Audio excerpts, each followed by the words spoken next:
ప్రభునామానికి మహిమ కలుగునుగాక.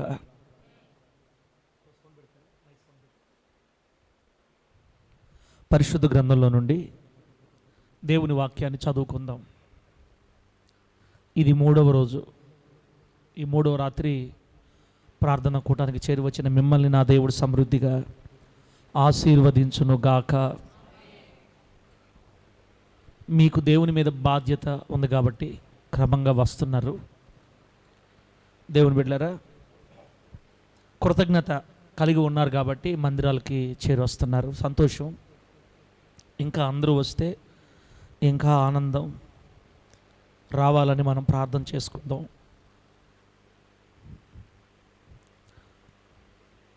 మూడు 365 రోజులు మన కోసమే బ్రతుకుతున్నాం.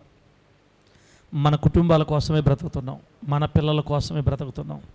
డబ్బు సంపాదించడంలోనే మన జీవితం గడిచిపోతుంది.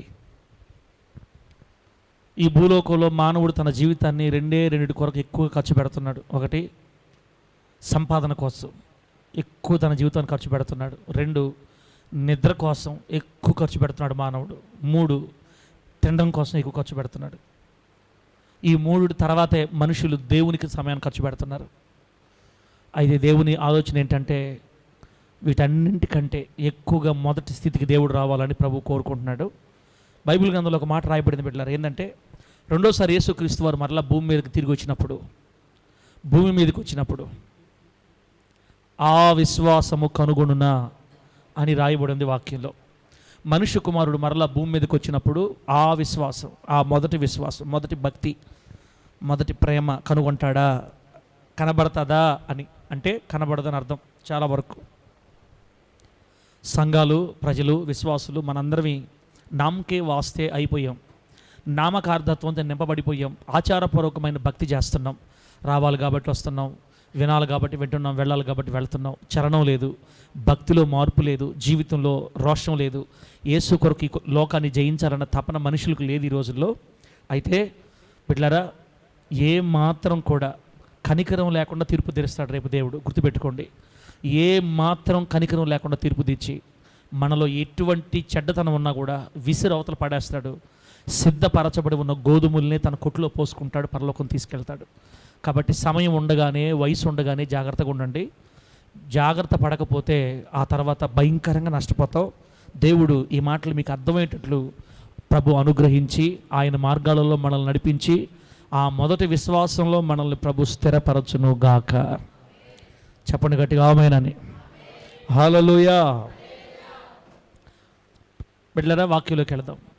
గత 2 రోజులుగా మొదటి రోజు మనం ఏం మాట్లాడుకున్నామంటే షిలోహులో ఉన్న దేవుని మందిరం. షిలోహు అనే ప్రాంతంలో ఉన్న దేవుని మందిరం మనకు నేర్పించింది ప్రభావం పోగొట్టుకోకుండా జాగ్రత్త పడండి. దేవుని ప్రభావాన్ని పోగొట్టుకోవద్దు, దేవుని ఆశీర్వాదాలు పోగొట్టుకోవద్దు, దేవుని యొక్క సన్నిధిని పోగొట్టుకోవద్దు. మీతో దేవుడు నడవాలి, మీతో దేవుడు సహవాసం చేయాలి, దేవుడు మీతోనే ఉండేట్టు జాగ్రత్త పడండి. హోప్ని, ఫినెహాసుల పాపం, ఆనాటి ఇశ్రాయేలు ప్రజల పాపం, మందస్సం తమలోకి వచ్చినా కూడా, తమ మధ్యకి వచ్చినా కూడా వారు జయించలేక, జయం పొందలేక చచ్చిపోయారంతా. దేవుడు ఆ మందిరాన్ని, ఆ ప్రజల్ని వదిలిపెట్టి నిన్న చెప్పుకున్న మందిరంలోకి వచ్చాడు. నిన్న చెప్పుకున్న మందిరం మిస్పాలో ఉన్న దేవుని మందిరం, దేవుని సన్నిధి. అక్కడికి వచ్చింది. నిన్న మిస్పా మనకేమి నేర్పించిందంటే దేవుని కొరకు ఈ భూలోకంలో మనం బతికేటప్పుడు బిడ్డలారా, యెఫ్తా లాగా ఒక ప్రార్థనా స్థలాన్ని మనం కలిగి ఉండాలి. యెఫ్తా దేవుని కొరకు నీతిమంతుడిగా బ్రతికినట్లు, యెఫ్తా దేవునితో తన సంగతి అంతా వినిపించినట్లుగా మనం చచ్చిపోయేదాకా మనకంటూ ఒక ప్రార్థనా స్థలం ఉండాలి. ప్రార్థనా స్థలం లేని చోట జయం ఉండదు. ప్రార్థనా స్థలం లేని చోట ఆశీర్వాదం ఉండదు. యెఫ్తా గారు కలిగి ఉన్నట్లుగా మనకంటూ ఒక నిబంధన స్థలం ఉండాలి. మిస్పా అనగా ప్రార్థనా స్థలం, మిస్పా అనగా నిబంధనా స్థలం. దేవునితో మనం కొన్ని నిబంధనలు చేయాలి. అప్పుడు ఆయన మనతో కొన్ని నిబంధనలు చేస్తాడు. ప్రభువా, నీ కొరకు దీన్ని వదిలేస్తున్నా, ప్రభువా నీ కొరకు దీన్ని త్యాగం చేస్తున్నా, ప్రభువా నీ కొరకు ఇంక దీన్ని చేయను అని నువ్వంటే, బిడ్డ నేను నీ కొరకు దీన్ని చేస్తానంటాడు ఆయన. నిబంధనలు చేసే స్థలం మనకు ఉండాలి.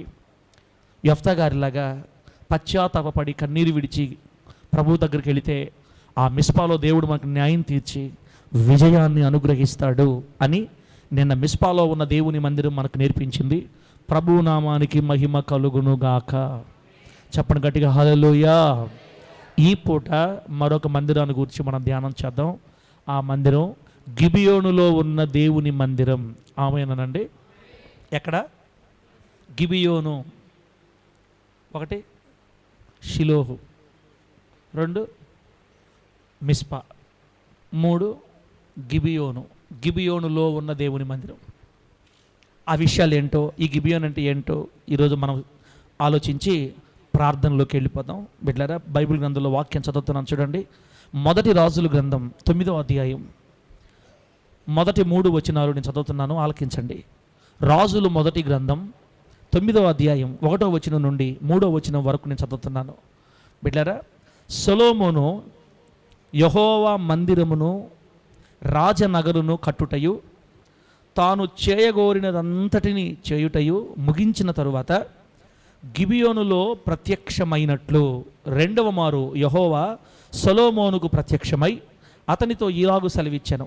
నా సముఖమందు నీవు చేసిన ప్రార్థనా విన్నపములను నేను అంగీకరించి తిని నా నామమును అక్కడ సదాకాలము ఉంచుటకు నీవు కట్టించిన ఈ మందిరమును పరిశుద్ధపరచియున్నాను.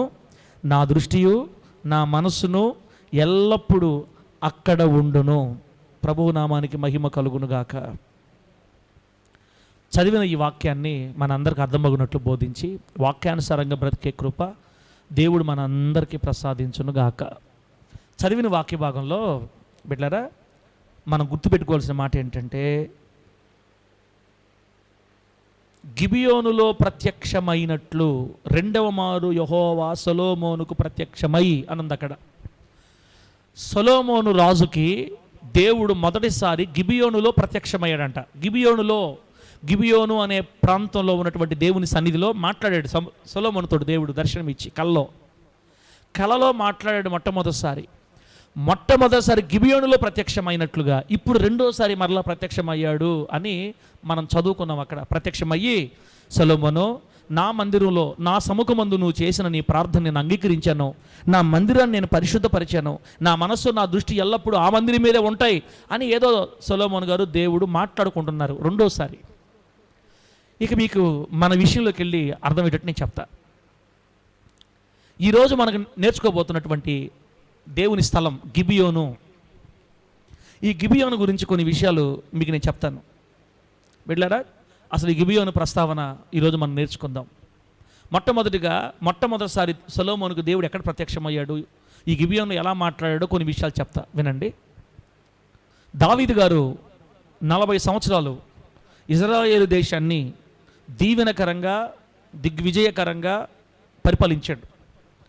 దేవుడు దావీదు గారితో నడిచి దావీదు పోయిన చోటనల్లా దేవుడు దావీదుకు తోడై ఉండి చేసిన ప్రతి యుద్ధంలో అపజయం లేకుండా జయించి ముసలివాడయ్యేంత వరకు దేశానికి సుభిక్షంగా క్షేమంగా పరిపాలించాడు. మంచి పరిపాలన ప్రజలకు అందించాడు. అంత మాత్రమే కాదు, దావీదు బ్రతికినంత కాలం ఇజ్రాయేలు దేశం యెహోవా దేవుని నామస్మరణతో నిండిపోయింది. దేవునికి స్తోత్రం కలుగునుగాక. చెప్పండి గట్టిగా హల్లెలూయా. దావీదు గారు బతికినంత కాలం యెహోవా దేవుని నామస్మరణ దేశమంతా. దావీదు గారు పాటకారి, బాగా పాటలు పాడేవాడు, కొత్త పాటలు రాస్తాడు.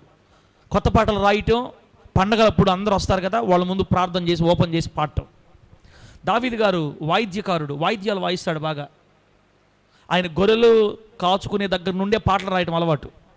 ఎన్నో వందల వేల కీర్తనలు పాడి ప్రజలకి జనులకు నేర్పించాడు. పండగ వచ్చిందంటే అసలు దావీదు గారి గురించి బైబిల్ ఏం చెప్తుందో తెలుసా? దేవుని మందిరంకి వెళదామని జనులు నాతో అన్నారు అనుకో, నాకు చాలా సంతోషం అంటాడు దావీదు గారు బైబిల్లో. దేవుని మందిరంకి వెళ్దామని ఎవరన్నా నాతో అన్నారంటే నాకు చాలా ఆనందం, రండి పోదాం. దావీదు గారి దినాలలో ప్రజలు భక్తిలో పెరిగారు. ఆమేన్ చెప్పండి గట్టిగా. దావీదు గారి దినాలలో ప్రజలు భక్తి పరులుగా ఉన్నారు. దావీదు గారి దినాలలో ప్రజలు దేవునికి ఇష్టలుగా నడిచారు. దావీదు గారి దినాలలో ఇజ్రాయేలు దేశమంతా రోషము కలిగిన భక్తి చేశారండి. తప్పిపోల. దేశమంతా దేవుని భయం ఉంది. దేశమంతా దేవుని భయంతో నిండిపోయారు ప్రజలంతా. ఆయన ఆరాధించడంలో, ఆయన పూజించడంలో, యెహోవా దేవుని సేవించడంలో ఇజ్రాయేలు దేశం వృద్ధి చెందింది దావీదు గారి దినాలలో. అందుకే దేవునికి మందిరాన్ని కట్టాలన్న ఆశ కూడా వచ్చింది. ఆమేన్ చెప్పండి. దేవుడికి ఏం కట్టాలి? బాగానండి. ఫస్ట్ మందిరం ఎక్కడ చెప్పాం మనం? మీకు చెప్తా, మందిర వివరణ చెప్తా చూడండి ఒక నిమిషంలో. మొట్టమొదటి మందిరాన్ని దేవుడే తన కట్టమని చెప్పాడు. ఎక్కడ తెలుసా? ఇజ్రాయేల్ ప్రజలు ఐగుప్తులోంచి బయలుదేరిన తర్వాత వాళ్ళ అరణ్యంలో వస్తున్నప్పుడు సీనాయి పర్వతం మీదకి దేవుడు మోషేని పిలిచి, నేను మీ మధ్య నివాసం ఉండటానికి నాకు ఒక మందిరాన్ని మీరు కట్టండి అని చెప్పి, కొలతలు చెప్పి, ఎలా కట్టాలో చెప్పి తనకంటూ ఒక మందిరాన్ని ఏర్పాటు చేయించుకున్నాడు. దాన్ని ప్రత్యక్ష గుడారం అంటారు. అది 40 సంవత్సరాలు ఇశ్రాయేలుతో పాటు అరణ్యంలో ప్రయాణం చేసింది ఆ మందిరం. ఎన్ని సంవత్సరాలు? బైబిల్ చరిత్రలో మొట్టమొదట కట్టిన మందిరం అది, ప్రత్యక్ష గుడారం. అరణ్యంలో ఇశ్రాయేలుతో నడిచింది. తర్వాత వాళ్ళు కానాను దేశం చేరుకున్నారు. కానాను దేశం చేరుకున్న తర్వాత నేను ఫస్ట్ రోజు మాట్లాడుకున్నాం కదా, షిలోహు. ఆ షిలోహులో ఒక చిన్న మందిరాన్ని కట్టి, మందిరం అంటే షెడ్ లాగేసి, ఆ మందిరంలో ఈ మందసాన్ని, మోషే గారి మందసాన్ని నుంచి ప్రజలందరూ అక్కడికే వెళ్ళి ప్రతి సంవత్సరం అక్కడికే వెళ్ళి ప్రార్థన చేసుకునేవాళ్ళు. అరణ్యంలో మందిరం తర్వాత షిలోహులో మందిరం. ఈ షిలోహులో ఎప్పుడైతే ఈ ఏలీ కుమారులు చేసిన పాపాన్ని బట్టి దేవుడు ఆ ప్రాంతాన్ని, ఆ మందిరాన్ని వదిలిపెట్టి వెళ్ళిపోయాడో, ఫిలిస్తీన్ల చేత ఎప్పుడైతే ఇశ్రాయేలు ఓడిపోయారో, ఇక ఆ మందసం అక్కడి నుంచి పోయి కొంతకాలం ఫిలిస్తీన్ ప్రాంతంలో ఉండి 6 నెలలు, ఆ తర్వాత మళ్ళీ ఇజ్రాయెల్ దేశానికి వచ్చి కొండ మీద ఉండి అబీనాదాబు ఇంట్లో 20 సంవత్సరాలు ఉండిపోయింది ఆ మందసం. అబీనాదాబు అనే వ్యక్తి ఇంట్లో 20 సంవత్సరాలు ఉండిపోయింది. ప్రజలు ఇశ్రాయేలీయులకు మందసం గురించి పట్టించుకోవడం మానేశారు, దేవుని గురించి ఆలోచించడం మానేశారు, భక్తి వదిలేశారు. దావీదు గారు తర్వాత, దావీదు గారు కాదు, ఎక్కడ? షిలోహులో ఏలీ కుమారుల పాపం తర్వాత ప్రజలు యెహోవా దేవుని మందసాన్ని 20 సంవత్సరాలు మర్చిపోయారు. ఎప్పుడైతే దావీదు గారు దేవుని రాజ్యానికి వచ్చి స్థిరపడ్డాడో రాజుగా, అప్పుడు ఆ మందసాన్ని తీసుకురావాలని ఆశ కలిగింది. దేవుడికి స్తోత్రం కలుగునుగాక. అంతవరకు సౌలు కూడా పట్టించుకోలేదాన్ని అసలు. ప్రార్థనాపరుడమ్మ దావీదు, భక్తిపరుడమ్మ దావీదు, దేవుని గురించి తహతహలాడేవాడు, ఎప్పుడు దైవ భయంతో పొంగిపోయేవాడు అనమాట. ఆయన ఆ మందసాన్ని అక్కడి నుంచి తీసుకొచ్చుకొని తన ఇంట్లో, తన సియోను కోటలో, దావీదు కోటలో ఒక చోట దేవుని మందిర స్థలాన్ని ఏర్పాటు చేసి, ఆ మందిరంలో చిన్న గుడారం వేసి, ఆ గుడారంలో మందసాన్ని తన దగ్గరే పెట్టుకున్నాడు. ఎంత ప్రేమో దేవుడు అంటే. 20 సంవత్సరాల తర్వాత దావీదు గారి ద్వారా మందసం మళ్ళీ బయటకు వచ్చింది. బిడ్డలారా, ఇది మందిరాల చరిత్ర. ఇప్పుడు ప్రస్తుతం మందిరం లేదు ఇశ్రాయేలీయులకి. షిలోహు మందిరం అయిపోయిన తర్వాత ఇంక మందిరం లేదు. షిలోహు మందిరం ఎప్పుడైతే అయిపోయిందో, ఇజ్రాయెల్ దేశం 2 భాగాలు చెప్పాను మీకు, ఉత్తర రాజ్యం, దక్షిణ రాజ్యం. ఉత్తర రాజ్యంలో ఉన్నవాళ్ళు మిస్పాలో ప్రార్థన చేసుకునేవాళ్ళు. గిలాదు అని దగ్గర ఉన్న మిస్పా, నేను చెప్పుకున్నాను కదా, ఈ మిస్పాలోకి వెళ్ళి ప్రార్థన చేసుకొని వచ్చేవాళ్ళు, అక్కడ న్యాయం తీర్చేవాళ్ళు. దక్షిణ రాజ్యంలో ఉన్న దావీదు సంతానం మాత్రం ఇదిగో గిబియోను. ఈరోజు చెప్పుకుంటున్నామే గిబియోను, ఉన్నత స్థలం అని రాయబడి ఉంటుంది మనకి బైబిల్లో. చర్చిలు కట్టలేదు, ఇంకా చర్చి లేదు అప్పటికి మందిరం లేదు. యెహోవా నామం కొరకు మందిరం లేదు. ఇక షిలోహు తర్వాత ఇంకా మందిరం లేదు. కడితే ఇంకా సొలొమోన్ గారే కట్టాలి ఇప్పుడు మందిరాన్ని. ఆమె అన్నాడు గట్టిగా, సొలొమోన్ గారే కట్టాలి మందిరాన్ని. కాబట్టి ఇంకా మందిరం లేదు అప్పుడు. అంతవరకు ప్రజలు ఏం చేసేవాళ్ళు అంటే, దేవునికి బలులు చెల్లించడానికి, ప్రార్థన చేసుకోవడానికి ఉన్నత స్థలములని పేరు పెట్టుకున్నటువంటి ఈ 2 స్థలాలకు పోయేవాళ్ళు. ఒకటి మిస్పా, 2 గిబియోను. ఇప్పుడు సొలొమోన్ గారి గురించి మనం నేర్చుకుంటున్నాం కాబట్టి, యెరూషలేముకి దగ్గరలో ఉన్నటువంటి ఈ గిబియోను అనే ప్రాంతానికి వెళ్ళి, ఆ గిబియోనులో ఉన్న చిన్న కొండ మీద దేవునికి ఏర్పాటు చేయబడినటువంటి ప్రార్థనా స్థలం, ఏమంటే ఒక బలిపీఠం కట్టారు అక్కడ యెహోవా దేవునికి. అక్కడికి వెళ్ళి ప్రార్థన చేసుకొని, బలులు చెల్లించి, దేవునితో గడిపి, దేవునితో మాట్లాడి వచ్చేవాళ్ళు అనమాట. 2 ప్రాంతాలు చెప్పా, ఒకటి మిస్పా, 2ది గిబియోను. ఇప్పుడు వాళ్ళకి మందిరాలు లేవు, ఉన్నత స్థలములను పేరు పెట్టుకొని ప్రార్థన జరుపుకునేవాళ్ళు. అక్కడ చర్చి లేదనమాట. భక్తి చూడండి, ఇశ్రాయేలీయులకి సరైన మందిరం లేక బాధపడేవాళ్ళు. అసలు మందిరం గురించి పట్టించుకునే దిక్కే లేదాడ, మందిరం గురించి ఆలోచించేవాడే లేడు అసలు అక్కడ. తెలుసా? తిన్నామా, నిద్రపోయామా, సంపాదించుకున్నామా, ఆదివారం ఏదైనా చెట్టు కింద కూర్చున్నామా, ఎక్కడ పెడితే అక్కడికి పోయామా, దేవుడు మనకు జాంతానాయి, దేవుడితో మనకొద్దు, ఏదో మన డబ్బు, మన తిండి, మన బట్ట, మన ఖర్చు పెట్టి మన సంపాదన ఏదో ఒక పూట చిన్న ప్రార్థన అంతే. ఎటుపోతే మనకు ఎందుకు చర్చిలు జాంతానాయి. మనం ఇశ్రాయేలీయులందరూ ఆ విధంగా రాజులతో పాటు వారి జీవితాలు చూసుకుంటుంటే, ఒక్కడు లేచాడమ్మ యేసయ్య కోసం. రోషము కలిగిన వీరుడు లేచాడు యెహోవా దేవుని కోసం. అందుకదా దావీదు దేవుడు అంతగా దీవించింది. నిజంగా మందిరాన్ని కూర్చిన నిజమైన ఆలోచన మొట్టమొదటిగా దావీదు గారి గుండెల్లోనే కలిగింది. ప్రభువా, నేను దేవదారు మ్రాణులతో చేయబడిన కోటలో కాపురం ఉంటున్నాను, నీవైతే తెరల మాటిన గుడారంలో ఉన్నవయ్యా. నీకు ఒక స్థలాన్ని ఏర్పాటు చేసేదాకా, నీకు ఒక స్థలాన్ని ఏర్పాటు చేసేదాకా ఇక నేను మంచం మీదకి ఎక్కనని చెప్పి తీర్మానం చేసుకొని ప్రభువు కోసం వెతికితే ఎక్కడో ఎందుకు నా కోటలోనే, నా ప్రాంతంలోనే, నా దావీదు కోటలోనే, నా స్థలంలోనే, అదిగో ఆ ఎత్తైన కొండ మీద మోరియా పర్వతం మీద నా ప్రభువుకు మందిరం కడతానని మందిర స్థలాన్ని ప్రతిష్ఠించి అక్కడ గుడారం వేసి, అదిగో 20 సంవత్సరాలుగా ఒక వ్యక్తి ఇంట్లో ఉండిపోయిన మందసాన్ని తీసుకొని వచ్చి ఆ గుడారంలో పెట్టి ఎప్పుడెప్పుడు మందిరం కడదామా అని ఉవ్విళ్ళు దొరుకుతుంటే దేవుడు చెప్పాడు, బిడ్డ నీ చేతులు రక్తంతో నింపబడ్డాయి, నువ్వు యుద్ధాలు చేసావు, నీ చేతులతో కాదు, నీ కడుపులో నుంచి తీసుకొచ్చిన నీ బిడ్డ చేత నేను మందిరం కట్టించుకుంటా. ఇంతవరకు నాకు మందిరం కట్టాలన్న ఆలోచన ఎవరికే రాలేదు, నేను ఎవరిని అడగలేదు, ఎవరు నాతో అనలేదు, కానీ మొట్టమొదటిసారి నీకు వచ్చిందిరా నాకు మందిరం కట్టాలని, నా నామ ఘనత కొరకు ఒక మందిరాన్ని కట్టాలని నీకు ఆలోచన వచ్చింది. నేను 4 గోడలలో నివసించేవాడిని కాకపోయినా నాతో గడపడానికి మీకంటూ ఒక స్థలం ఉండాలి, ఒక మందిరం ఉండాలన్న ఆలోచన వచ్చిందిరా నీకు, చాలా సంతోషంగా ఉంది దావీదు, కానీ నీ బిడ్డ చేత నేను దాన్ని చేయించుకుంటానని అని చెప్పాడు దేవుడు. అప్పటి నుండి మందిరానికి ఏమేం కావాలో రాళ్ళు, ఇనుము, ఇత్తడి, వెండి అన్నీ సమకూర్చాడంటే దావీదు గారు తన బతుకుండగానే 90% మందిరాన్ని మొత్తం సమకూర్చేశాడు. అంతే, సొలొమోను గారికి ఏం పని పెట్టలా, మొత్తం సమకూర్చి కొడుకు చేతుల్లో పెట్టి చనిపోయాడు. ప్రభువు నామానికి మహిమ కలుగును గాక. చనిపోయి మంచి వృద్ధాప్యమందు ముసలితనమందు మరణించి గౌరవంగా తన కోటలోనే యెరూషలేం పట్టణంలో రాజుల సమాధుల్లో విలువైన ప్రాంతంలో దావీదు గారి సమాధిని చేశారు. ఇప్పటికీ దావీదు సమాధి మనకు యెరూషలేం ప్రాంతం పోతే మనకు కనబడుతుంది. ప్రభువుకు మహిమ కలుగును గాక. త్వరలోనే దేవుడు మనకు ఆ సమాధిని చూసి, సమాధులు చూడటం వల్ల మనకేమి అంటే అది గొప్పతనం, అదే మనకి మెయిన్, అదే అది కాదు. నీతిమంతులు జ్ఞాపకం చేసుకోవటం ఆశీర్వాదం అని బైబిల్ చెప్పింది. భక్తిపరులు, నీతిమంతులు మన పితరులు సమాధులు చూడటం, వాళ్ళు చేసిన కార్యాలు తలుచుకోవటం, వాళ్ళు తిరుగాడిన ప్రాంతాలకు వెళ్ళి మనం తిరగటం, ఎక్కడ యేసు ప్రభు వారు సువార్త చెప్పారో సమరయ స్త్రీతో, ఎక్కడ మాట్లాడాడో యాకోబు బావి దగ్గర మధ్యాహ్నం పూట, అన్నీ ఉన్నాయి. ఇంకా త్వరలో యేసయ్య మనల్ని కూడా తీసుకెళ్తాడు అక్కడికి. ఆమేనండి. ఎంత బాగా చెప్తుంటారు. నువ్వు పోతే మేము ఎందుకు ఆమె చెప్పాలన్నట్టు, నేను పోతే మీరు రారా, ఫస్ట్ నేను పోయాను, తర్వాత ఎట్టకట్టు లాక్కోపోతా మిమ్మల్ని, ఒక 50,000 చూసుకోండి చాలు, వెళ్ళిపోదాం అందరికి. 50,000 మేము ఏడ చూసుకొని అప్పుడు చూసుకుంటాంలే, అప్పుడు ఇంకా తగ్గిస్తారు, ఇంకా తగ్గద్ది. నేను నా గురించి ప్రార్థన చేయండి, మీరు మా సేవకుడిని నాయన ఆరోగ్యం ఇచ్చి నువ్వు వాడుకో అని చెప్పండి. ఏ విధం చేతను యేసయ్య కాళ్ళు పట్టుకొని మనం అందరం ఒకసారి పోయేసి వద్దాం అంతే. ఆమేనండి. ఖచ్చితంగా పోదాం. మాట అంటే మాటే, నేను మాట తప్పను, తప్పితే మీరు తప్పుతారు ఇంక మాట. ఆ 50,000 చూసుకోవడానికి మీకు ఇబ్బంది అయితే నాకు నా వల్ల కాదు. ఇక్కడ మీరు నాకు ఛార్జీ పెడతారు, నేను అనుకుంటుంటే నన్ను పెట్టమంటే నేను పెట్టలేను. ఇక్కడ 50,000 చూసుకున్నారంటే మిగతాదంతా గవర్నమెంట్ వాళ్ళు ఇస్తారంట.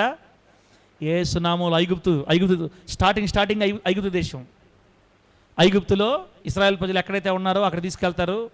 ఆ ఐగుప్తులో కొన్ని తీసుకెళ్తారు, ఆ నుంచి మళ్ళీ ఇశ్రాయేల్ దేశం తీసుకెళ్తారు. అక్కడ యేసు ప్రభు బాప్తిసం పొందిన స్థలము, ఇంకా ఏమేమి చూపించారు, మరియమ్మ గారి సమాధి, ఇంకా యేసు ప్రభు సమాధి, ఆయన ఎక్కడెక్కడ తిరిగాడు, లాజరు సమాధి, అన్నీ బేతనియా గ్రామం అన్నీ చూపిస్తారు మనకి. అక్కడి నుంచి మళ్ళా ఇంకేదేదో ఉంటాయి. మొత్తం 7 రోజులు ప్రయాణం, మొత్తం 7 రోజులు విమానం ఎక్కడి కానీ విమానం దిగలికి 7 రోజులు అనమాట. 7 రోజులు మనం ఇజ్రాయెల్ దేశంలో ఉంటాం. 9 రోజులు మొత్తం, పవన్ ఒక రోజు, రాను ఒక రోజు ప్రయాణం, మిగతాది 7 రోజులు ఆడే ఉంటాం. ఏం సార్ మీరు మాట్లాడుతుంటే మనం రేపే పోయేటట్టున్నాము, ఏమో దేవుడు ఏం చేసినా మనం ఆశ్చర్యపోవలే. ప్రభు ఏ అద్భుతమైనా చేస్తాడు రాబోయే రోజుల్లో, మనం చూసే కన్ను మూయాల. ఆమేనండి. యేసయ్యా ఎన్నిక లేని మమ్మల్ని పిలుచుకున్నావు, మాకు చూడాలని ఆశగా ఉంది. నువ్వు ఎక్కడైతే తిరిగావో, ఎక్కడైతే నువ్వు సంచరించావో, ఎక్కడైతే నువ్వు అద్భుతాలు చేసావో, సొలొమోను గారి మందిరం ఎక్కడో, ఇవన్నీ మా కళ్ళతో మేము చూడాలి. సొలొమోను గారి మందిరం కట్టిన స్థలం ఇప్పుడు ఎలా ఉంది, ఇప్పుడు అక్కడ మసీదు కట్టున్నారు, సొలొమోను గారు కట్టిన మందిరం గోడ మాత్రం మిగిలింది. ఇప్పుడు ఇవన్నీ కూడా మనం చూస్తాం రేపు పోయి. బెట్లరా, అందుకే ఆశ ఉండాల. ఆశ లేనోడిని దేవుడు కూడా దీవించలేడు. ఏం లేనోడిని, ఆశ కోరిక లేనోడిని దేవుడు మాకెందుకులే అన్నా మనకు అంతే, ఇంకా దాన్ని నాకు తిరిగే లేదు. ప్రశాంతమ్మ రాతలే, వెనకరా మాకెందుకులే, మాకు ఎన్నుద్దు, మాకు అవన్నీ అవసరం లేదు, కానీ మాకు ఇది చాలు అన్నావా, అవుట్. ఇంక నువ్వే చాలంటే దేవుడు ఇస్తాను అండ. ఆయన కోరుకోవాలా, ఆశించాలా, కోరిక ఉండాలా, ఆశ ఉండాలా. నీతిమంతుని కోరికని, నీతిమంతుని ఆశల్ని యేసయ్య ఖచ్చితంగా తీరుస్తాడు. ఆమె అని చెప్పండి. డబ్బులు ఉండేవాళ్ళు, లక్షాధికారులు, వాళ్ళు వీళ్ళు పోతే గొప్పతనం ఏముంది? పెంట కుప్పల మీద పడి ఉన్న దీనులైన మనం పోతే కదా దేవునికి మహిమ తీసుకెళ్తాడు యేసయ్య మనల్ని. ఖచ్చితంగా తప్పేది ఉండదు, మాట తప్పేది ఉండదు. అప్పుడు దాకా మీరు మందిరంలో నిల్చుండాలా. అందరిలాగా అలిగిపోకూడదు మీరు బయటికి. ఏమో నాకు అలిగిపోతే నాకు సంబంధం లే, మీ ఇష్టం. మీరు ఇజ్రాయెల్ దేశం రావడానికైనా మీరు మందిరంలో ఉండాలా. బ్లాక్ మెయిల్ చేస్తున్నావు సార్ మమ్మల్ని, నువ్వు బ్లాక్ మెయిల్ చేస్తున్నావా ఇజ్రాయెల్ దేశం పెట్టి మమ్మల్ని. కొంతమంది అలిగి వెళ్ళిపోతున్నారు పాపం, అలిగేసి వెళ్ళిపోతున్నారు. మనమేం చేద్దాం, చిన్నదానికి కలుగు పెద్దదానికి కలుగు, దేనికి అలగాలో తెలియట్లా, దేనికి అలగకూడదు తెలియట్లా, వెళ్ళిపోతున్నారు. వెళ్ళిపోతే నాకు సంబంధం లేదు. మీరు ఉంటే మాత్రం విమానంలో ఎక్కి మనం ఇశ్రాయేల్ దేశం పోతాం అంతే. ఆమేనండి. ఇక నేను ఇంతకంటే చెప్పలేనమ్మా. నా కన్నులు ఆయన సమాధిని చూడాలి, ఆ సమాధిని తాకాలి.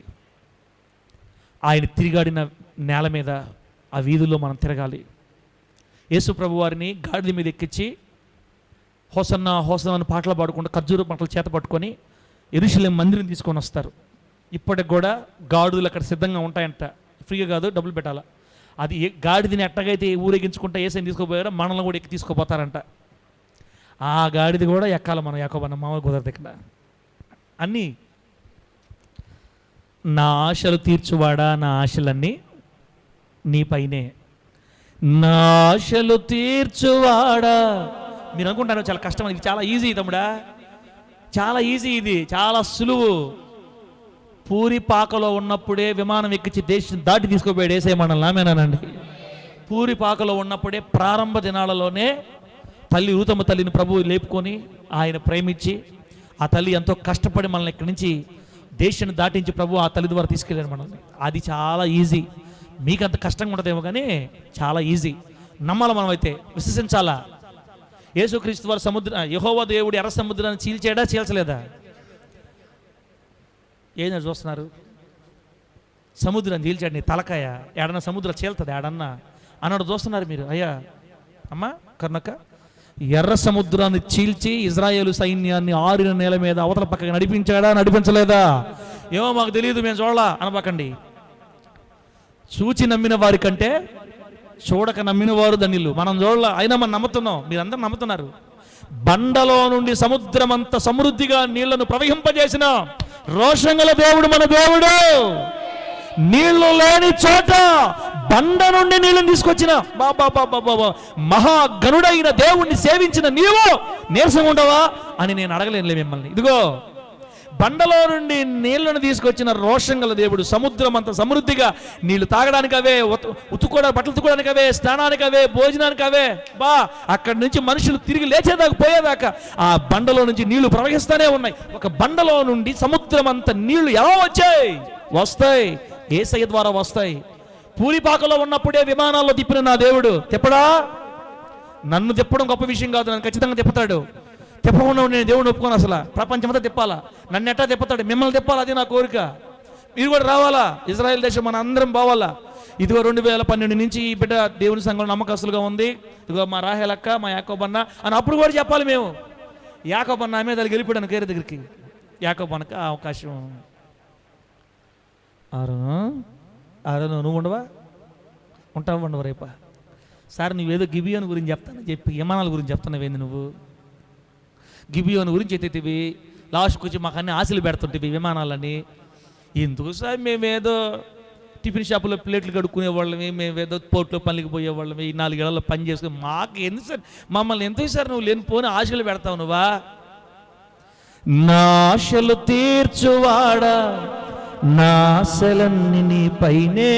టైం అయిపోయినా పర్వాలేదు, ఈ పాట పాడాల్సిందే ఇప్పుడు. నా గమ్యము చేర్చువాడా, నా గమ్యము నీ వైపే. ఎంత ఎంత ఆనందమో. నా ఆశలు తీర్చువాడా, నా ఆశలన్నీ నీ పైనే. గమ్యము చేర్చువాడా, నా గమ్యము నీ వైపే. చూడండి పెడుతుంది. ఒక్క ఆశ ఉందయ్యా,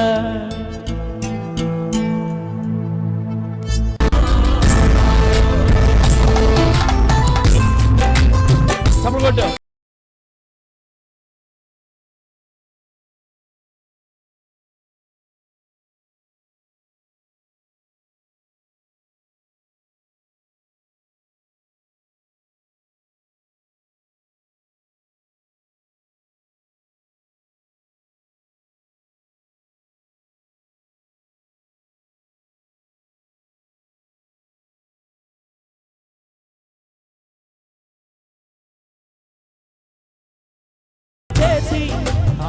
ఆలోచనను సఫలపరచి నా కోరిక సిద్ధింపచేసి, ఆలోచనను సఫలపరచి ఆధారమే లేని నాకు మూలాధారమై ఉత్తమమైన ఈ ఆశను నీవే తీర్చగలవు. నా ఆశను నీవే తీర్చగలవు. ఉత్తమమైన నా ఆశను నీవే తీర్చగలవు. ఉత్తమమైన నా ఆశను నీవే తీర్చగలవు. ఒక్క ఆశ ఉందయ్యా యేసయ్యా, అది నీవే తీర్చగలవు.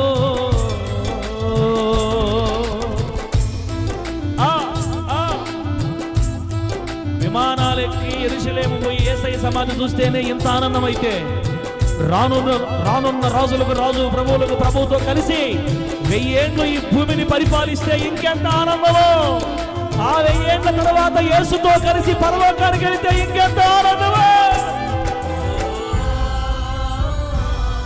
అయ్యా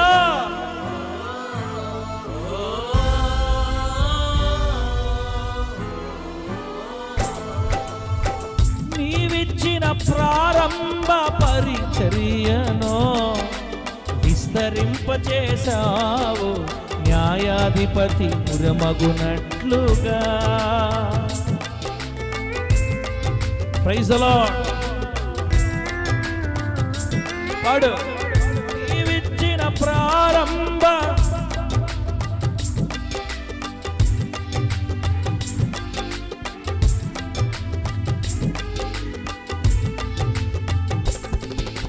పూరి గుడిసెను పురముగా మార్చినావు, ఈ పురమును న్యాయాధిపతి తోటగా నీవే మార్చగలవు.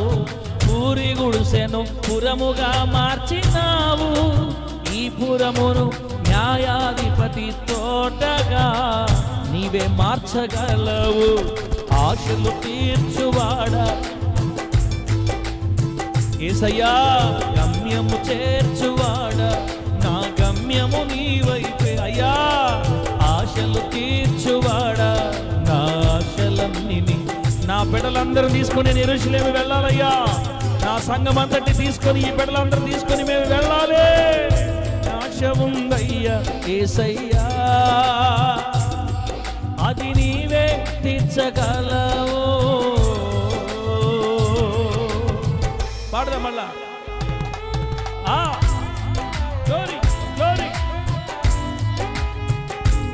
స్టెఫనో 1,00,000 రూపాయలు చూసుకో, నీకు మానసమ్మకి వెళ్ళిపోదామంతే. జాగ్రత్త చేసుకోండి ఇప్పటి నుంచే. అందరికంటే ముందు లాతరు చూసుకోవాలా, సంతోషం ఒప్పుకుంటుందో లేదో. Praise the lord. అయ్యా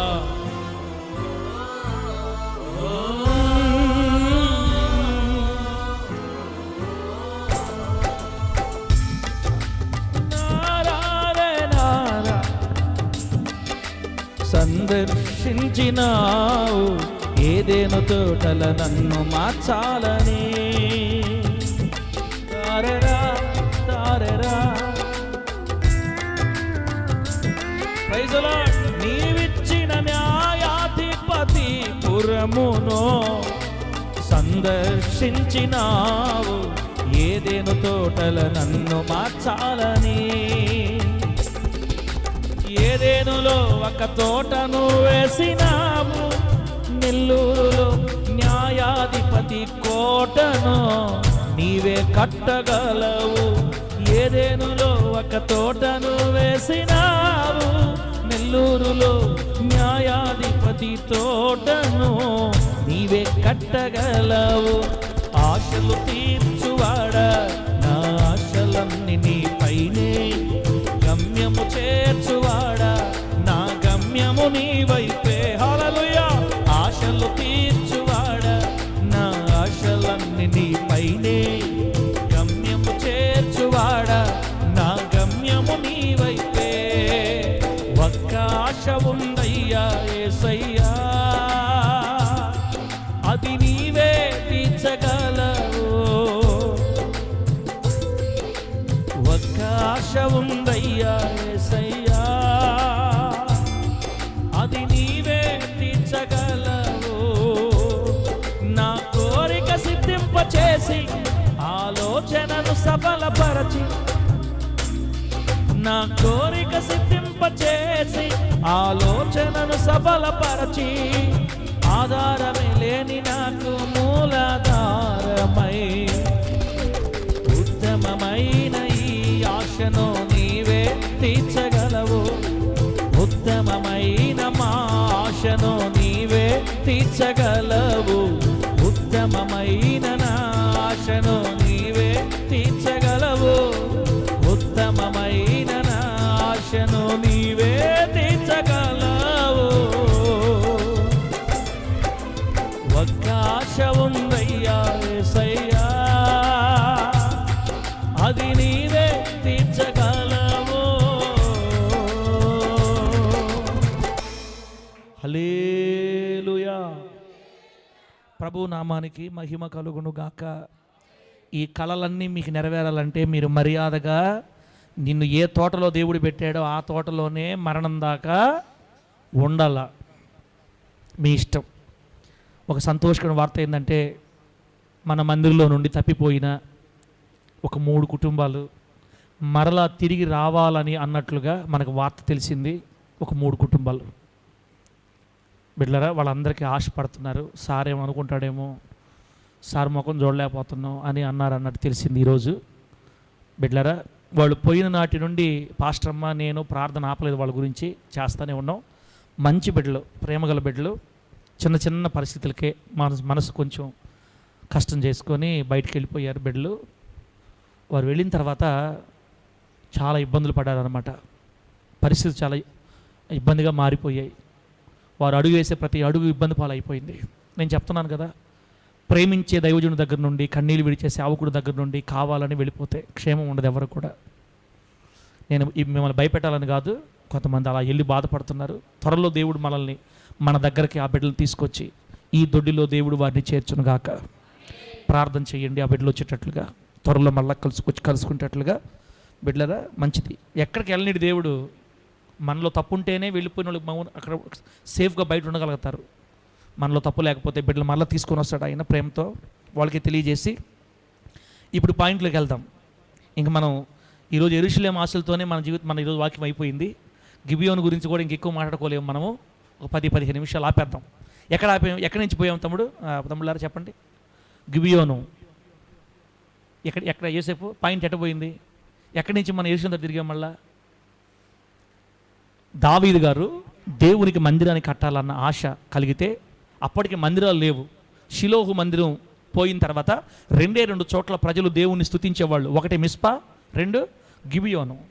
ఉత్తర దేశంలో ఉన్నవాళ్ళు, ఉత్తర రాజ్యంలో ఉన్నవాళ్ళు మిస్పాలో, దక్షిణ రాజ్యంలో ఉన్నవాళ్ళు గిబియోన్లో ప్రార్థన చేసుకునేవాళ్ళు. దావీదు గారు దేవుని మందిరం కోసం అన్ని సమకూర్చి చనిపోయాడు. చనిపోయిన తర్వాత దావీదు గారి కుమారుడైన సొలొమోను గారు ఇప్పుడు రాజు అయ్యాడు. దేవునికి స్తోత్రం కలుగును గాక. రాజు అయిన తర్వాత అన్ని విషయాలు ఏమంటే అంత రాజ్యం అంతటిని తనకు 1-2 సంవత్సరాలు తన గ్రిప్పులోకి తెచ్చుకొని బలముగా స్థిరపడ్డాడు. ఒకరోజు ఏం జరిగిందంటే, రాజుకు ఒక ఆలోచన వచ్చింది, సొలొమోను రాజుకి. నేను దేవుని మందిరానికి వెళ్ళాలా, దేవుని మందిరానికి వెళ్ళి 3 రోజులు అక్కడే ఉండాలని ఆలోచిందంట. అబ్బా, ఎన్ని రోజులు అహరోను? ఎన్ని రోజులు? 3 రోజులు. నేను దేవుని సన్నిధికి వెళ్ళి 3 రోజులు అక్కడే ఉండాలా అని మనం చదివిన 1వ రాజుల గ్రంథం 9వ అధ్యాయం ప్రారంభంలో, 9వ అధ్యాయం కాదు, ముందుకు పోతే 4వ అధ్యాయం, 4వ 5వ అధ్యాయం అనుకుంటా బిడ్డలారా. 3వ అధ్యాయం, 1వ రాజుల గ్రంథం 3వ అధ్యాయం మొదటి నుంచి మనం చదువుకుంటే అక్కడ రాయబడి ఉంటుంది. సొలొమోను గారు ఏం చేశారంటే, తన సైన్యాన్ని తీసుకొని తాను కూడా తన కుటుంబంతో పాటు గిబియోనుకు వెళ్ళాడు. గిబియోను గురించి 1వ రాజుల గ్రంథం 3వ అధ్యాయం 4వ వచనం ఏముందంటే, గిబియోను ముఖ్యమైన ఉన్నత స్థలమై ఉండెను గనుక బలులు నర్పించుటకై రాజు అక్కడికి పోయి ఆ బలిపీఠం మీద 1000 దహన బలులను అర్పించెను. గిబియోనులో యెహోవా రాత్రి వేళ స్వప్నమందు సొలొమోనుకు ప్రత్యక్షమై అని రాయబడింది. బాగానండి. రాజుగా మారిన తరువాత, సింహాసనం మీద కూర్చున్న తరువాత సొలొమోను గారు మొట్టమొదటిగా దేవుని సన్నిధికి వెళ్ళి 3 రోజుల ప్రార్థనలు అక్కడే. 3 రోజులు అక్కడే ఉండి ప్రార్థన చేసుకున్నాడు రాజు. అమ్మా అమ్మా ఓ అక్క మో అమ్మా నాయనా, రాజే సింహాసనం మీద కూర్చున్న రాజే 3 రోజులు మొత్తం ఆపేసి దేవుడి మందిరం దగ్గరికి వెళ్ళి 3 రోజులు ప్రార్థన చేసుకుంటే ఆదివారం పూట మనోళ్ళు పనులకు పోతున్నారు. దేవుణ్ణి స్తుతించాల్సిన గడియలలో కూడా దేవుని దగ్గర రాలేక వెళ్ళిపోతున్నారు. బిడ్డ, చాలాసార్లు ఈ మాటలు ఎట్టున్నావు, దేవుని కంటే మనకి ఏది ఎక్కువ కాదక్క, దేవుని కంటే మనకి ఏది ఎక్కువ ఉండకూడదన్నా, దేవుని కంటే మనకి ఏది మెయిన్ ఉండకూడదు ఎప్పటికీ. అలా ఉందా నువ్వు బైక్ వేయలేవు, పొర్రపాటును ఆశ్రయించబడలేవు దేవుని చేత. ఇజ్రాయేలు దేశాన్ని పరిపాలిస్తున్న 3వ రాజు సొలొమోను 3 రోజులు మొత్తాన్ని పక్కన పెట్టి గిబియోను అని పిలువబడుతున్న దేవుని సన్నిధికి వెళ్ళి, దేవుని మందిరంకి వెళ్ళి, దేవుని సన్నిధి ఉన్న చోటుకెళ్ళి, యెహోవా దేవుని నామస్మరణ జరుగుతున్న ఆ ప్రాంతానికి వెళ్ళి 3 రోజులు ప్రార్థన చేసుకొని చివరి రోజు అంట బలిపీఠం మీద 1000 దహన బలులు అర్పించాడంట. రాజు కాబట్టి ఆయనకు ఉంటాయి కాబట్టి ఎన్ని బలులన్నా 1000 దహన బలులు అంటే 1000 పశువుల్ని బలిచ్చారు. ఆ రోజుల్లో దేవునికి బలులు అర్పించడం ఆనవాయితీ. ఎందుకు ఈ బలులు పెట్టాడో తెలుసా దేవుడు? కొంతమందికి మీకు డౌట్ వచ్చిందో రాలేదో, సార్ మన దేవుడికి కూడా బలులేంది, మన దేవుడికి కూడా మేకలు గొర్రెలు బలిచ్చడం ఏంది అసలు, మనం మామూలుగా అది చేయకూడదు కదా, ఇప్పుడు మీరు చెప్తున్నాగా చేయకూడదని. ఈ బలులు, ఈ మేకలు గొర్రెలు ఎందుకు బలిచ్చారు అప్పట్లో అంటే, యేసుక్రీస్తు వారు భూమి మీదకి దిగువచ్చి సిలువ మీద బలియాగమై తన రక్తాన్ని కార్చాలి. అప్పుడే మానవ పాపానికి సంపూర్ణ విరుగుడు. దీనిని ప్రజలు గ్రహించాలంటే మొదటి నుంచి ఇలా రక్తాన్ని చిందించడం అనే ఒక ప్రాసెస్ ఉండాలి. కాబట్టి ప్రజలు దాన్ని గుర్తుపట్టినట్లుగా దేవుడు ఆ సిస్టమ్ని పెట్టాడు. మొదటి నుంచి ఒక మేకను తీసుకొని వచ్చి బలిపీఠం మీద బలిచ్చి దాన్ని కత్తితో తెగనరికి రక్తాన్ని కింద పోక్షించి దాని పేగులు మొత్తం తీసేసి దాన్ని నిప్పుల మీద కాల్చేయాలా, ఆ బూడిద తీసుకెళ్ళి బయట పారేయాలా. ఇది చాలా ప్రాసెస్ అనమాట. ఇదంతా దేవుడు ఈ రక్త ప్రోక్షణ, ఈ బలి ఎందుకు పెట్టాడంటే యేసుక్రీస్తు వారి శిలువల మీద తర్వాత రాబోతున్నాడు కాబట్టి ప్రజలు దాన్ని గుర్తుపట్టడానికి ఆ సిస్టమ్ని పెట్టాడు. ఒకానొక దినాన మొదటి ఆదాము ద్వారా పాపం భూలోకంలోకి వస్తే కడపటి ఆదాముగా యేసయ్య భూలోకానికి వచ్చి కలవరి శిలువలో మానవ పాప పరిహారం కొరకు ఒకటేసారి ఫైన్ కట్టేశాడు. దేవుడికి స్తోత్రం కలుగునుగాక. ఆ గొర్రె పిల్ల, మేకపిల్ల, పశువు ఎలా వధించబడుతున్నాయో శిలువలో యేసయ్య అలా వధించబడ్డాడు. ఇక అప్పటి నుండి బలులు కొట్టివేయబడ్డాయి.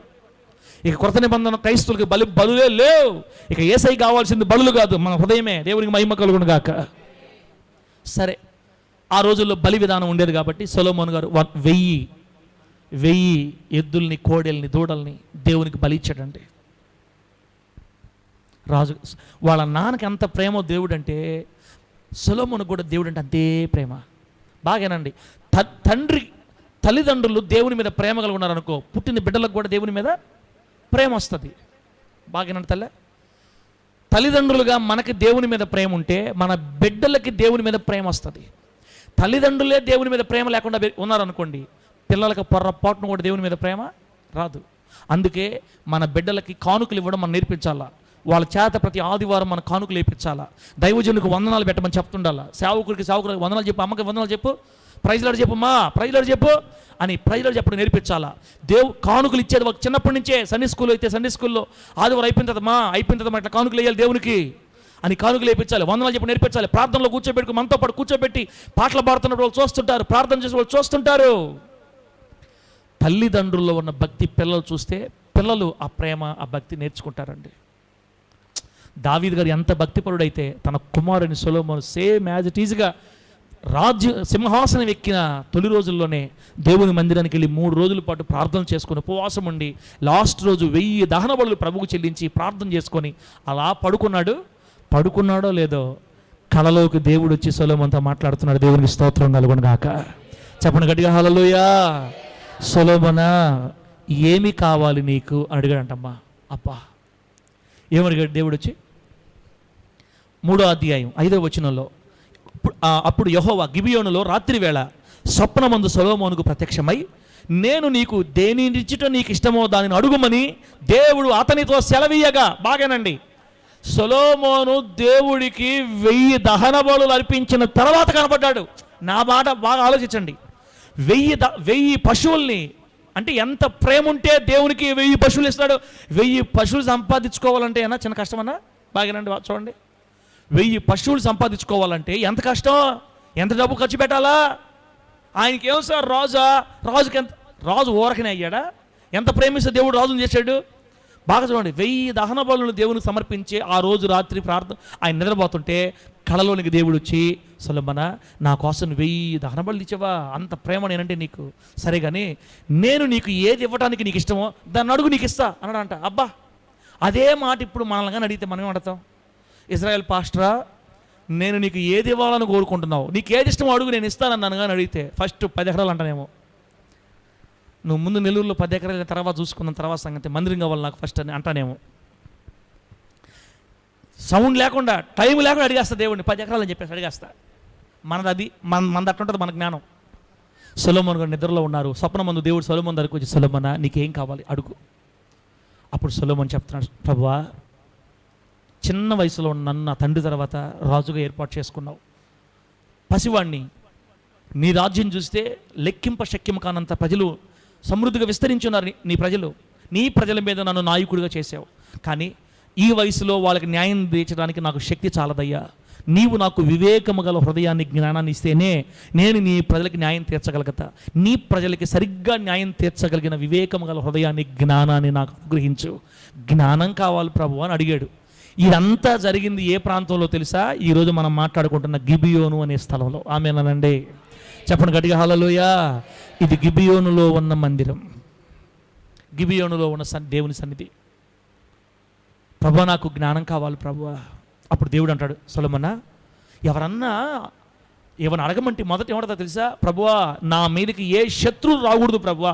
ఒకవేళ వచ్చారా వాళ్ళు నాకు అప్పగించబడిపోవాలి, నాకు ఆ కృపని, నాకు అపజయం ఉండకూడదు అని అడుగుతారు ఎవరైనా. ఇంకొంతమంది ఐశ్వర్యం కావాలి ప్రభువా, నాకు సమృద్ధిగా డబ్బు, వెండి, బంగారాలు, కార్లు, నాయనా ఇళ్ళు నాకు ఈ ప్రభువా అడుగుతారు ఎవరన్నా. ప్రభువా, అసలు కానీ నేను 100 సంవత్సరాలు బతకాలా, నాకు మరణం ఉండకూడదు. 100 సంవత్సరాలు బతకాలి ప్రభు, నాకు దీర్ఘాయుష్ కావాలి ప్రభు అడుగుతారు. కానీ నువ్వు ఇవేం అడగల, డబ్బు అడగలేదు, శత్రువుల ప్రాణం అడగలేదు, దీర్ఘాయుష్ అడగలేదు. కానీ నువ్వేం అడిగావంటే ఏం కావాలన్నావు? చెప్పాలా, ఏం కావాలన్నావు? జ్ఞానం కావాలన్నావు. నీవు అడిగిన విధానం నాకు చాలా బాగా నచ్చింది సొలొమోను. నువ్వు అడిగింది నాకు నచ్చింది. కాబట్టి ఒక మాట చెప్తా చూడు, నేను నీకు ఎట్లాంటి జ్ఞానం ఇస్తానో తెలుసా?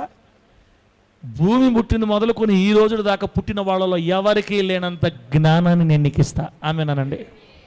ఇక నీ తర్వాత పుట్టబోయే వాళ్ళకి భూమి మీద లాస్ట్ సత్యవాడు దగ్గర ఉన్నది ఈ జ్ఞానం. ఇక భూమి మీద వన్ అండ్ ఓన్లీ నీకే. ఇంత వివేకం, ఇంత జ్ఞానం నీ వరకే పరిమితం. బిడ్డా, నేను అడిగిన విధానం నాకు నచ్చిందిరా. నేను నీకు భూమి మీద ఏ మానవుడికి లేనంత జ్ఞానాన్ని, వివేకాన్ని నీకు ఇస్తున్నానని దేవుడు వాగ్దానం చేశాడు. అది జరిగింది గిబియోనులో. ఆమేన్ గట్టిగా. మళ్ళా ఏమన్నాడు తెలుసా? బిడ్డా సొలొమోను, నన్ను నువ్వు జ్ఞానం మాత్రమే అడిగావు, నన్ను ఐశ్వర్యం ఏం అడగలా. నీవు అడగకపోయినా, ఆమేను, మన యేసయ్య ఎవరో తెలుసా? అడగకపోయినా కూడా ఇచ్చే దేవుడు. నువ్వు అడగతా కూర్చోం ఈడైనా. అసలు ఆయన ఏం అడగాలో అదే అడగాలక్క మనమా. ఆయన మనసు ఎరిగి ఉండాలి మనం.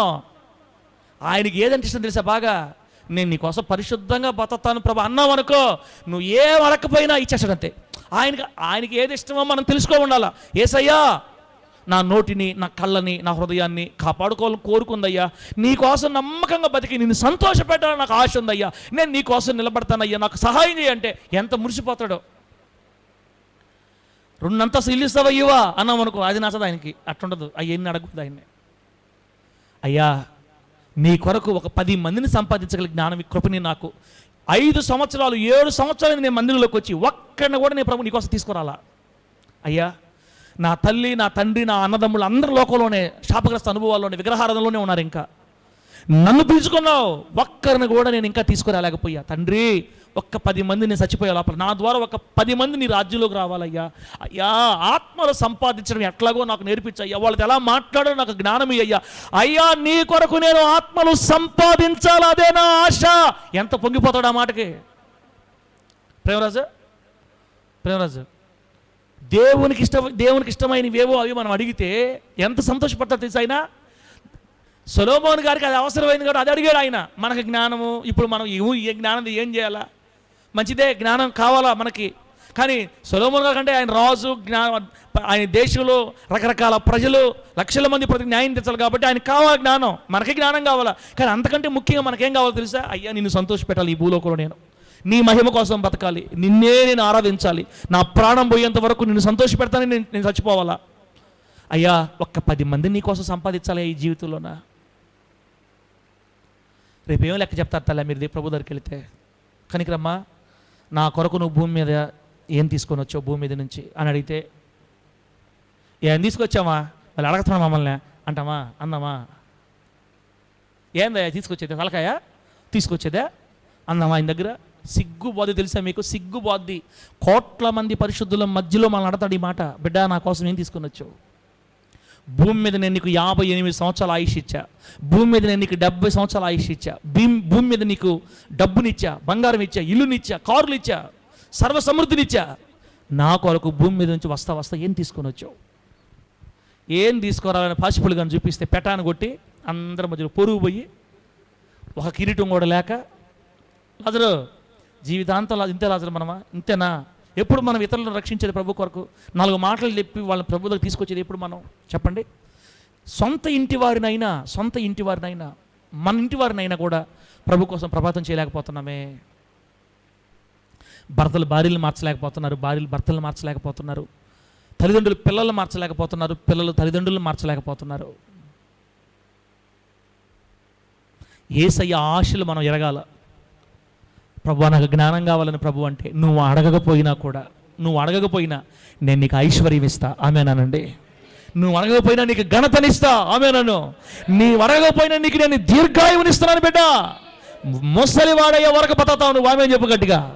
అబ్బా, జ్ఞానాన్ని ఒక్కడ అడిగితే గిబియోనులో ఉన్న దేవుడు, గిబియోనులో ప్రత్యక్షమైన దేవుడు సొలొమోనుకి ఘనతని, ఐశ్వర్యాన్ని, దీర్ఘాయుషునిచ్చి సొలొమోను అంతటి ఖ్యాతి, సొలొమోను అంతటి ప్రఖ్యాతి భూమి మీద ఇంకా ఏ రాజు కలగలేదు. అంత గొప్పగా దేవుడు సొలొమోను దీవించాడు. ఇదంతా జరిగింది గిబియోనులో. ప్రభువు నామానికి మహిమ కలుగును గాక. అందుకనే ఈ 13వ సంవత్సరం నుంచి కళ్ళు మూసి నిద్రపోవటం మనం మానేసి, తోగటం మనం వదిలిపెట్టి, ఈ 13వ సంవత్సరం నుంచి అయినా మనం ఖచ్చితంగా గిబియోనుకి ఇల్లు వస్తుండాలి అప్పుడప్పుడు. ఆమేనని గట్టిగా. ఎక్కడికి వెళ్ళాలా? గిబియోనుకి వెళ్ళి రావాలా? దేవుని ప్రభావాన్ని పోగొట్టుకోవటం ఆపేయాల. మిస్బాకి ఖచ్చితంగా మనం రోజు వెళ్ళాలి. అప్పుడప్పుడు గిబియోనుకి వెళ్ళి వస్తుండాలి. గిబియోనుని మర్చిపోకూడదు. గిబియోనులో ఉన్న దేవుని సన్నిధి ఈరోజు మనకి 2 విషయాలు నేర్పిస్తుంది. చెప్పేసి ప్రార్థన చేసుకుందాం. ఇప్పుడు అయిపోయింది కన్నా. గిబియోనులో ఉన్న దేవుని సన్నిధి సొలొమోను గారికి అంత ఆశీర్వాదం ఇచ్చింది. గిబియోనులో ఉన్న దేవుని సన్నిధి మనకు కూడా అదే ఆశీర్వాదాన్ని ఇస్తుంది ఈ రోజున. ప్రియమైన దేవుని బిడ్డలారా, మొదటి మాట చూడండి. గిబియోనులో నుంచి మనం ఏం నేర్చుకోవాలి అంటే, 9వ అధ్యాయం యెహోషువ గ్రంథం 9వ అధ్యాయం 14వ వచనం 15వ వచనంలో ఒక చక్కని సన్నివేశం ఉంది. బిడ్డలారా, 5 నిమిషాలు ఆపేద్దాం, ప్రార్థన చేసుకుందాం. గిబియోనులో యెహోషువ గ్రంథం 9వ అధ్యాయం 14వ వచనం 15వ వచనంలో ఏం జరిగిందంటే, మోషే గారి తర్వాత యెహోషువ నాయకుడిగా ఏర్పరచబడ్డాడు. యెహోషువ గారు ఇశ్రాయేల్ సైన్యాన్ని తీసుకొని యోర్దాను నది దాటి మొట్టమొదటిగా యెరికో పట్టణాన్ని ఎదుర్కొన్నాడు. యెరికో పట్టణం మీద దేవుడు జయాన్ని ఇచ్చాడు. తర్వాత హాయి పట్టణం మీద దేవుడు జయాన్ని ఇచ్చాడు. హాయి తర్వాత బిడ్డలారా ఇక కొన్ని ప్రాంతాల మీద జయాన్ని ఇచ్చాడు. ఇప్పుడు ఆ చుట్టుప్రక్కల ఉన్నటువంటి గిబియోనీయులు, అమోరీయులు, కనానీయులు, హివ్వీలు ఇదంతా గడగడగడ వణిగిపోతున్నారు. Next target మనమేరా. అక్కడ వాళ్ళు ఎక్కడెక్కడ అడుగు పెడుతున్నారో ఇశ్రాయేలీయులకి దేవుడు అందరి మీద జయమిచ్చేస్తున్నాడు.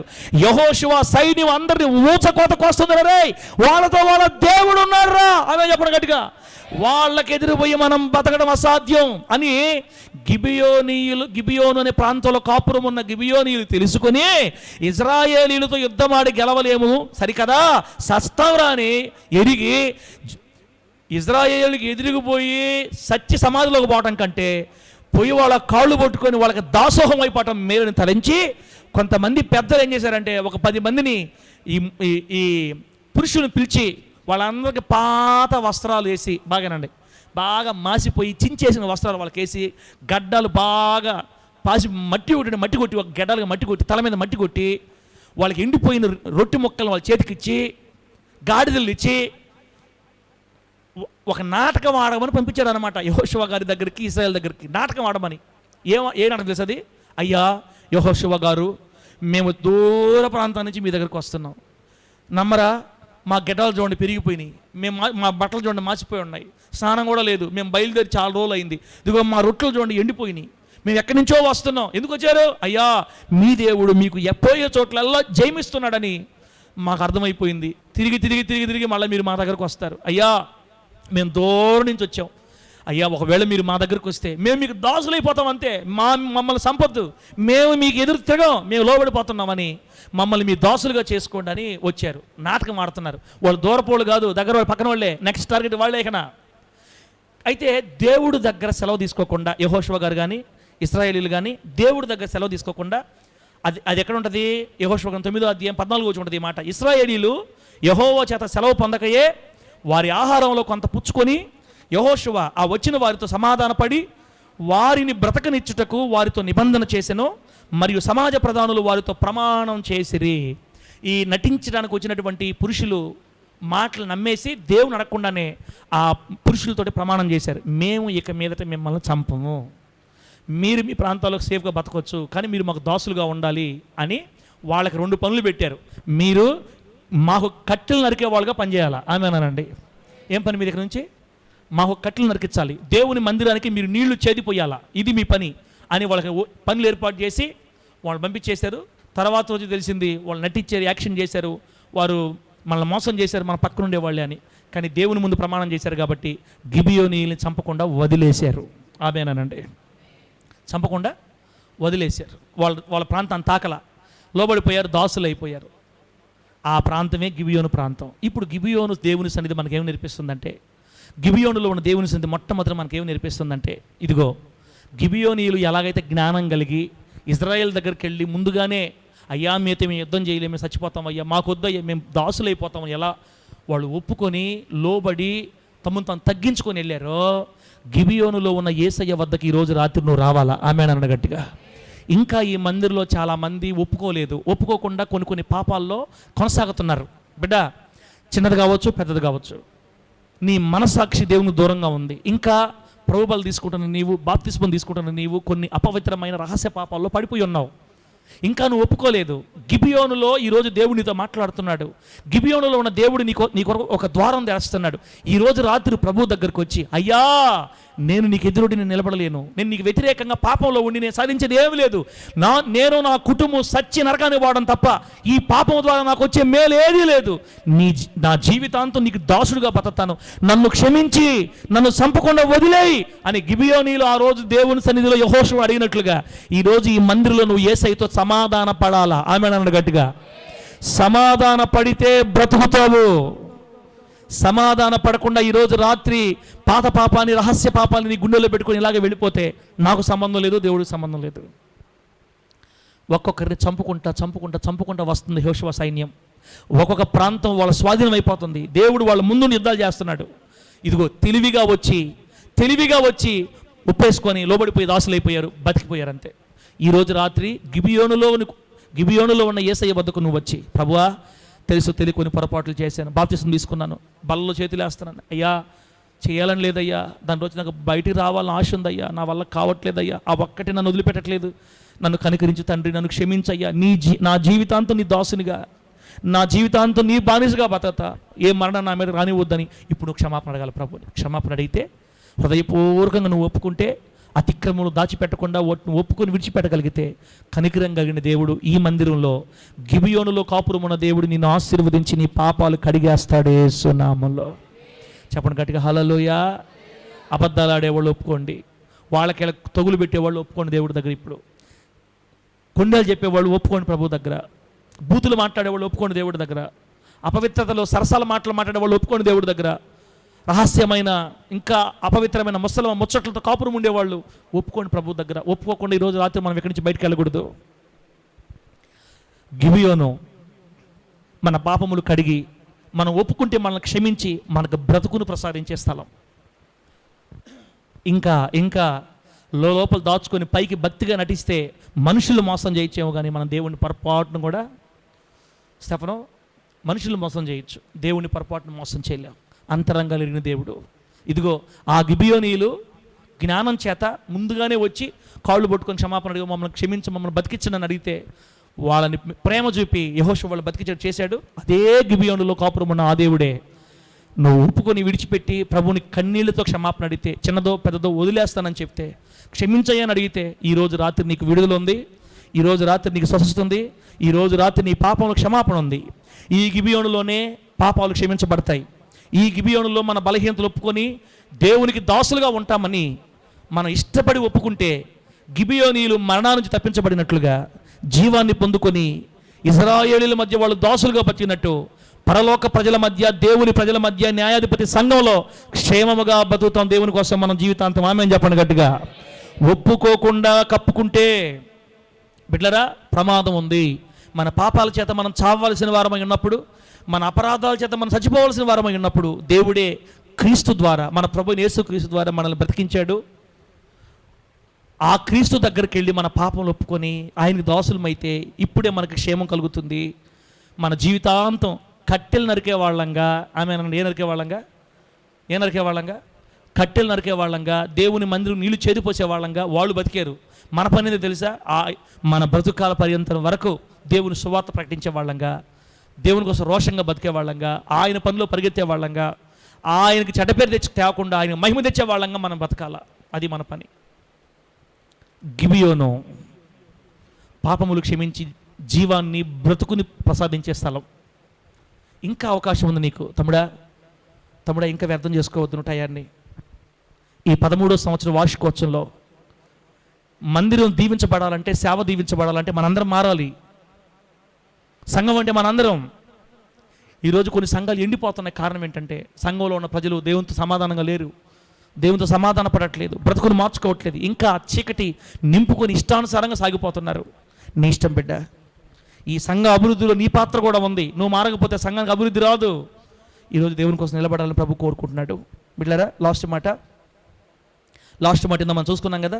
సొలొమోను గారితో దేవుడు మాట్లాడి, సొలొమోనుకు దేవుడు జ్ఞానం ఇచ్చినట్టుగా గిబియోనుకు మనం వెళితే దేవుని దగ్గర నుంచి సమృద్ధిగా మన జ్ఞానాన్ని పొందుకుంటాం. ఆమేనండి.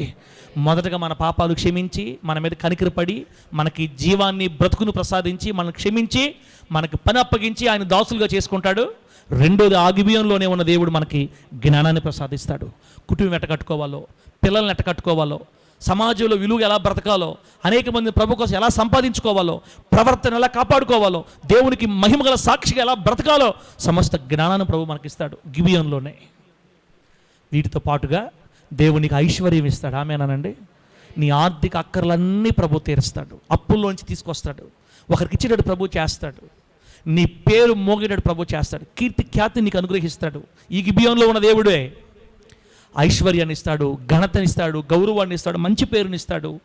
నువ్వు ముసలివాడయ్యే వరకు బతికేటట్టుగా దేవునికి దీర్ఘాయుష్ని కూడా ప్రసాదిస్తాడు. ఆమేనండి. ఎంత గొప్ప దేవుడు తమ్ముడు గిబియోనులో ఉన్న దేవుడు. గిబియోనులో ఉన్న దేవుని స్థలం, గిబియోనులో ఉన్న దేవుని సన్నిధి. సొలొమోను గారు వెతుక్కుంటూ పరిగెత్తి వెళ్ళిన ఆ దేవుడే ఈరోజు నిన్ను రమ్మని పిలుస్తున్నాడు. ఈరోజు 12 సంవత్సరాలు మనల్ని కాపాడాడు. 12 సంవత్సరాలు ఈ సేవ నడిపించాడు. 13వ సంవత్సరంలో ఇంకా వేగంగా వెళ్ళాలి. బిడ్డలారా, మీరు గమనిస్తున్నారో లేదో, జనవరి నుంచి మన సేవను దేవుడు తాకడం ప్రారంభించాడు. కాస్త ముందుకు నెడుతున్నాడు. కొత్త బిడ్డలు వస్తున్నారు. నెల్లూరులో, ముత్తుకూరులో దేవుడు వెళ్ళిపోయిన వాళ్ళని కూడా ప్రభు తరలించి తీసుకొస్తున్నాడు. ఇంకా మనం సువార్త చేయాలి. ఇంకా మనం ఖాళీగా ఉండకుండా పరిగెత్తాలి. ప్రతి ఆదివారం అందరూ వెళ్ళి సువార్త ప్రకటించాలి. సువార్త తలుపులు ఇప్పుడిప్పుడే ముయ్యబడవు. ఇంకా మన టైం ఉంది. కొడితే కొట్టించుకుందాం, తిడితే తిట్టించుకుందాం, కరపత్రికలు పంచుదాం, దేవుని మాటలు ప్రకటిద్దాం, సంఘం అంతా ప్రభు కోసం కష్టపడదాం. మన బాధ చూసి దేవుడు ఒకవేళ మనకు వెహికల్ వాహనాన్ని మరలా ఇస్తే వాహనాన్ని ఉపయోగించుకొని పోయే చోటకలా వెళదాం. దేవుని కోసం కష్టపడదాం. బిడ్డారా, రాబోతున్న దినాల్లో క్రమక్రమముగా అభివృద్ధి మనం కోరుకున్నటువంటి ఉన్నతమైన అనుభవాలకి వందలాది ఆత్మలు పట్టగలిగి నెల్లూరు జిల్లాకు దీవెనకరమైన సేవగా దేవుడు ఈ సేవను స్థాపించినట్లుగా మన కన్నులు చూడాలంటే మనం అందరం ఇప్పుడు గిబియోనుకు రావాలి. ఆమేనని గట్టిగా. ఎక్కడ రావాలి? ఇదే గిబియోను. ఇదే గిబియోనులో ఉన్న దేవుని సన్నిధి. గిబియోనులో ఉన్న దేవుడు ఇక్కడ ఉన్నాడు. ఇప్పుడు ఆయనతో ఒక మాట చెప్పి అన్నీ ఒప్పేసుకోండి, కప్పుకోవద్దు, తీయండి బయటికి. నీ భార్య దగ్గర చెప్పలేనివి, నీ భర్త దగ్గర చెప్పలేనివి దేవుడితో చెప్పేసుకొచ్చాడు. ఇలా సమయం లేదు, టైం లేదు. నీకు దీర్ఘాయుష్ కావాలన్నా, ఐశ్వర్యం కావాలన్నా, ఘనత కావాలన్నా, జ్ఞానం కావాలన్నా, నీ పాపములు క్షమించబడి జీవితాంతం నువ్వు ప్రభువుకు దాసుగా బతకాలన్నా గిబియోనులోనే మనకు దీవెన ఉంది. ఆ గిబియోనులోకి వచ్చి ఈరోజు ప్రభుత్వం మన సమాధానపడి ఈ 13వ సంవత్సరం నుంచి దేవుని కోసం రోషంగా సాగిపోదాం. 12 సంవత్సరాలు మన సేవను ఇంతవరకు నడిపించిన వాడు ఇక ముందు కూడా ఆయనే మన ముందుండి మనల్ని నడిపించబోతున్నాడు. ఒక్కటి అడగాలి, యేసయ్యా మా మందిరాన్ని వదిలిపెట్టి బయటికి వెళ్ళొద్దయ్యా, నువ్వు మమ్మల్ని వదిలిపెట్టి వెళ్ళొద్దు, మా సేవను వదిలిపెట్టి వెళ్ళొద్దు అడగండి అక్క. ప్రార్థన చేస్తున్నారు మీరు ఈ విషయాలు ప్రార్థన చేయట్లా. ప్రార్థన చేస్తున్నారు మీరు ఈ విషయాలు ప్రార్థన చేయట్లే. కొంతమంది, దేవా 12 సంవత్సరాలు మమ్మల్ని కాపాడేవు, 13 సంవత్సరాలు తీసుకొని వచ్చావు, ఈ సేవ నీ వల్లే సాగింది, నీవే ముందు తీసుకొని వచ్చావు అయ్యా అని చెప్పండి మీరు ప్రార్థనలో. ప్రభువా 4 చీరలు కట్టుకున్నాం అయ్యా, రాత్రుల పూట ఎన్నో దోమలు కుట్టాయి, సరిగ్గా నాపరాలు కూడా లేని మట్టి మీద కూర్చున్నాం, తాటాకులతో బాత్రూమ్ ఈ పక్క తాటాకులతో కట్టుకున్నాం, అవమానించబడ్డాం. ప్రారంభంలో నుంచి మట్టిలో నుంచి లేచింది ఈ సేవ, మేము కాదు నీవే సమకూర్చావు మాకు ఇదంతా. నీకు స్తోత్రాలయ్యా, నీకు కృతజ్ఞతలయ్యా. ఇదిగో ఫ్యాన్లు ఇచ్చావు, లైట్లు ఇచ్చావు, ఇదిగో మంచి వాక్యాలు ఇచ్చావు, గోడలు ఇచ్చావు, బలిపేట అన్నీ చెప్పండి అమ్మ బిడ్డలు మీరు. అదే కృతజ్ఞత అంటే, అదే ప్రార్థన మనం చేయాల్సింది వేసే దగ్గర. ఒంటరిగా ఒక్కడే వచ్చాడు ఈ ప్రాంతానికి మా సేవకుడిని. అయ్యా ఒంటరి అయిన వాడిని 1000 మందిని చేస్తానని చెప్పిన నీవే, ఇదిగో ఇంతమందికి తీసుకొని వచ్చావు, ఇంకా మాకు ఆత్మలు కావాలి, మా సేవ ద్వారా అనేక మంది నీ గుర్తెరగాలి అయ్యా, నన్ను వాడుకో, నా ద్వారా కొంతమంది ఆత్మలు రావాలయ్యా. గిబియోనులో ఉన్న దేవా నా మొర ఆలకించని మనం ప్రార్థన చేయాలి. దేవా మరణం దాకా ఈ సేవను వదిలిపెట్టలేదు. మేము చచ్చిపోయి వెళ్ళిపోయినా కూడా మా పిల్లలు ఈ సేవలో ఉంటారు, ఈ సేవను వదిలిపెట్టకూడదు అయ్యా. ఆకాశం ఉన్నంత వరకు ఈ సేవ సాగాలి, నీవే మా బిడ్డల ద్వారా తీసుకెళ్ళాలి. మా తరంలో, మా తర్వాత తరంలో, ఆ తర్వాత తరంలో ఈ సేవను ఇప్పుడు ఎలా నడిపిస్తున్నావో మా ముందుండి, దావీదు తర్వాత మరి సొలొమోన్ గారిని ఎలా వాడుకొని రాజ్యాన్ని దీవించావో ఈ సేవ అలాగే ముందుకెళ్ళాలి ప్రభువా. ఈ సేవని మీరు వదిలిపెట్టి వెళ్ళొద్దని ఏడవాలి ప్రభు దగ్గర. అలా మనం ప్రార్థన చేసుకుందాం. ఈ 2024 సంవత్సరంలో అనగా 13వ సంవత్సరంలో దేవుడు గొప్ప అద్భుతాలు చేసి నెల్లూరు మందిరాన్ని, ముత్తుకూరు మందిరాన్ని నింపాలి, ఆత్మ రక్షించబడాలి, ఆయన పని మన ద్వారా జరగాలి అన్న కాంక్షతో కన్నీళ్ళు విడిచి ప్రార్థన చేద్దాం. దేవుడి మాటలు మనకు ఆశీర్వాదకరంగా మార్చి వర్ధిల్ల చేయునుగాక. కళ్ళు మూసుకోండి, ప్రార్థన చేసుకుందాం.